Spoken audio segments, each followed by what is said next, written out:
This prison is full of superhumans due to nuclear radiation syndrome. Some of the prisoners have the ability to control electricity, telekinesis, and emit laser beams from their eyes. The most famous prisoner has the ability to control the minds of others. The film begins in an underground parking lot where a group of superpower villains appear to be beating up their own friends. It turns out that the man is beaten for failing to kill their target named Payback. He could only kill Payback's daughter. Suddenly, Payback comes there and immediately shoots the villains, killing most of them. Since the two of them have bulletproof abilities, Payback is forced to fight them barehanded. He ends up killing the two with ease, leaving the beaten man alone. Apparently, Payback wants to kill the beaten man with his own hands to avenge his daughter's death. Shortly after the massacre, the police arrive at the scene and arrest Payback straight away. Several years before this incident, there was a worldwide devastation known as the Pulse. The Pulse could happen because people started using nuclear weapons in war, causing many people around the world to die from nuclear radiation syndrome. Not only that, riots broke out in major cities around the world as resources became scarce.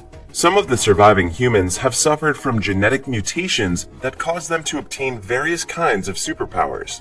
However, the superpower humans have caused various riots by using their abilities to obtain resources.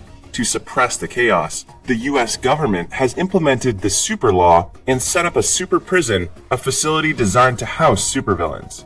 Since Payback is a vigilante and has killed more than 50 criminals, he will spend the rest of his life in the super prison. In a news story, it is revealed that the super prison is overseen by a man named Devlin. Devlin is interviewed by negative rumors surrounding him, ranging from his inhumane treatment of prisoners to detaining villains who only committed minor offenses. Enraged, Devlin denies all these rumors and admits that not a single prisoner has managed to escape during his work as an overseer. Feeling pressured by all the questions, Devlin quickly disconnects. Sometime later, Payback arrives at the super prison along with the other prisoners. It seems that Payback really wants to go to the super prison because he will kill everyone there. Among the prisoners, there is a boy named Diego who has the ability to share emotions and feel the pain of those around him. Diego was unable to hurt people, but unluckily, he was wrongly accused of hurting someone with his abilities. The super prison has a security system called Nullies, which can suppress their superpowers to prevent riots. The guards put Nullies on the prisoners' ankle cuffs. While their identities are being recorded by the guards, Devlin warns the new prisoners not to mess around in the super prison. Later, the prisoners gather in the courtyard while being watched by the guards. Payback meets a fellow prisoner, Jim, who is the brother of the man Payback once killed.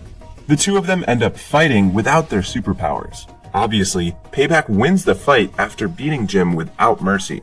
When he wants to finish Jim, the guards step in and activate the Nullies to electrocute Payback. Consequently, Payback collapses and gets beaten by the female guard who has super muscles.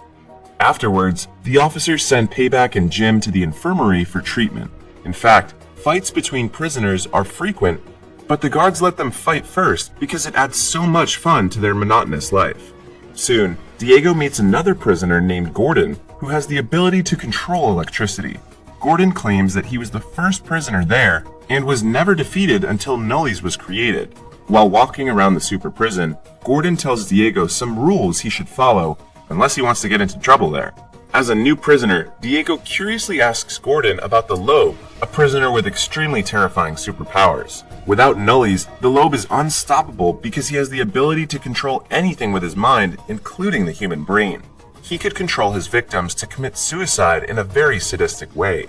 Hearing Diego's question, Gordon advises him to stay away from the Lobe as he's the most dangerous prisoner there.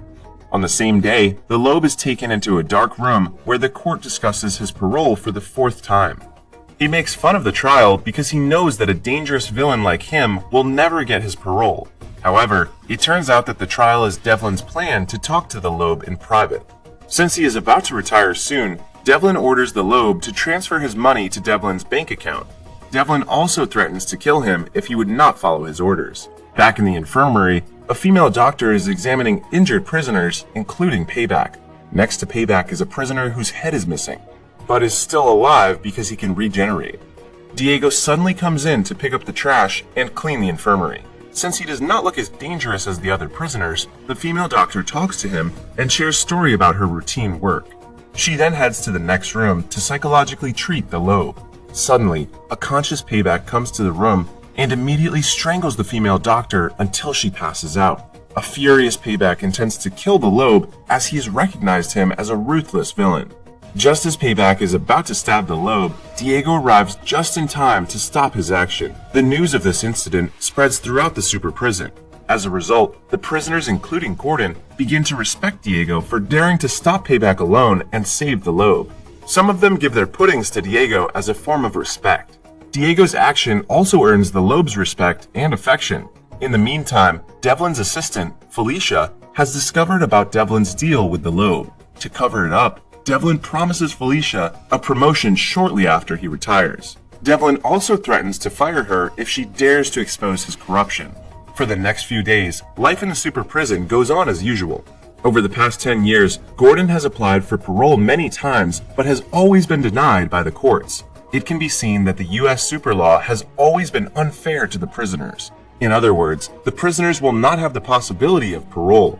One day, it is Gordon's turn to apply for another parole. He hopes his parole would be successful this time. Gordon initially tries to answer the question politely. However, the court keeps cornering him with questions. As a result, Gordon becomes enraged and his parole application is again denied. He becomes disappointed and devastated by the outcome of the trial, even though he never causes any trouble there. Meanwhile, the lobe is preparing his escape plan from his confinement room. While Gordon and Diego are having lunch, the lobe's assistant gives Gordon an iron object.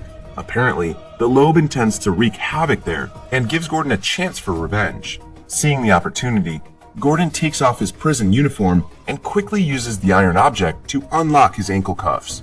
He then jumps onto the table and rips off the wire to recharge his body. With his superpowers regained, Gordon destroys the super prison's electrical system, causing all of the nullies to be disabled. Consequently, all prisoners begin to riot and they fight each other. At the same time, Devlin instructs Felicia to turn on the generator to restore the electrical system. After successfully turning on the generator, all prisoners are electrocuted by the nullies and sent back to their confinement room. On the other hand, Gordon arrives at the infirmary and looks at the free world. A female guard suddenly attacks him from behind. She then receives an order from Devlin to kill Gordon for causing chaos. Hearing this, the female guard is hesitant at first, but ends up punching Gordon in the face to death. Soon, news of Gordon's death spreads everywhere. It is revealed that 12 inmates have died in the super prison. However, Devlin does not comment about the accident at all.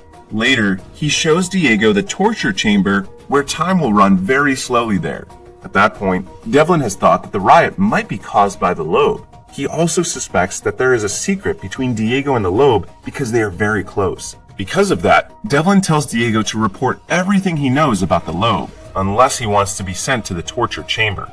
Unable to find a clue from Diego, Devlin visits the lobe in his confinement room. He warns the lobe not to think about escaping. Instead, Devlin suggests him to cooperate with himself and transfer the money as soon as possible. Knowing that he has no chance of escaping, the lobe finally agrees to cooperate with Devlin. He also asks for more time to transfer the money because it is not an easy thing to do. The following day, the guards go down to the basement along with a technician to repair the super prison's electrical system that was destroyed by Gordon. Meanwhile, the prisoners receive a brown envelope from their respective families containing their favorite items. The lobe slowly devises a plan to escape. Somehow, he gets a tablet to prepare his escape plan by creating a virus program which he later uses to hack into the security system. On the other side, Payback has a cross tattooed on his face and continues to seek trouble with Jim. Surprisingly, Jim does not want to fight with him anymore.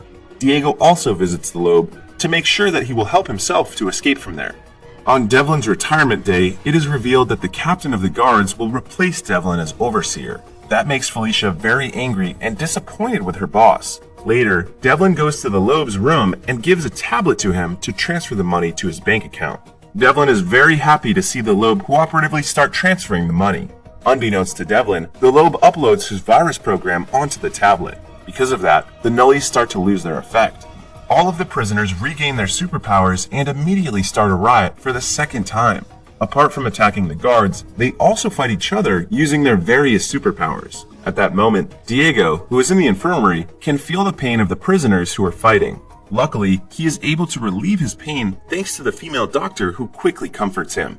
In the meantime, Devlin receives a call from Felicia telling him about the sudden chaos. Knowing this, he wants to return to his room to take control, but the Lobe has locked the door. It seems that Devlin is the most important part of the Lobe's escape plan. As the chaos is getting worse, the captain of the guards asks for a solution from Felicia. She says that the security system was built on a generator at the basement, and a hard reset would bring everything back online. Felicia eventually guides the captain by the surveillance cameras. Once the captain arrives at the basement, his radio loses its signal, so Felicia cannot guide him anymore. As he tries to find a way to reset the generator, Jim, whose face has changed, catches up with the captain. Jim immediately attacks him and reveals that one of the guards has been assisting the Lobe in carrying out his plan all along. At first, the captain is overwhelmed against Jim because he is just an ordinary human. At one point, the captain smashes the pipe next to him. This causes hot air to gush out at Jim, who is eventually scalded to death. At the same time, Devlin sits in front of the Lobe and waits for his work to be done. When the Lobe finishes transferring the money to Devlin's bank account, he states that he has another powerful ability which no one else has ever known. Apparently, the Lobe has the ability to swap his consciousness with someone else. He quickly swaps his consciousness with Devlin because it is the only way to get free from the super prison. After using his superpowers, the Lobe, who is now in Devlin's body, knocks Devlin out with a punch. At that time, the captain manages to reset the generator so that the nullies are restored back. The Lobe immediately takes control and stops the chaos by electrocuting all of the prisoners. When the door is opened, the Lobe orders the guard to send Devlin to the torture chamber. He walks out of the room and meets Felicia. The two walk along the corridor, and the Lobe finally promotes Felicia to become the super prison's overseer. Meanwhile, the guards take the prisoners in the courtyard back to their rooms. With Felicia as overseer, many changes are made in the super prison. One of them is the change in the classification of the prisoner's superpowers. Due to this change, Diego will be transferred to another prison, and his sentence will be reduced because his superpowers could not harm others. Before leaving, Diego comes to the infirmary room to say goodbye to the female doctor. He thanks the female doctor for taking care of him all this time. Not long after, Diego walks out of the super prison. The Lobe's assistant is also released from there. It turns out that the Lobe has told them both not to participate in the riots, as it is the only way to get a chance of parole. The film ends with the Lobe picking up his assistant and starting his new life with lots of money in his bank account.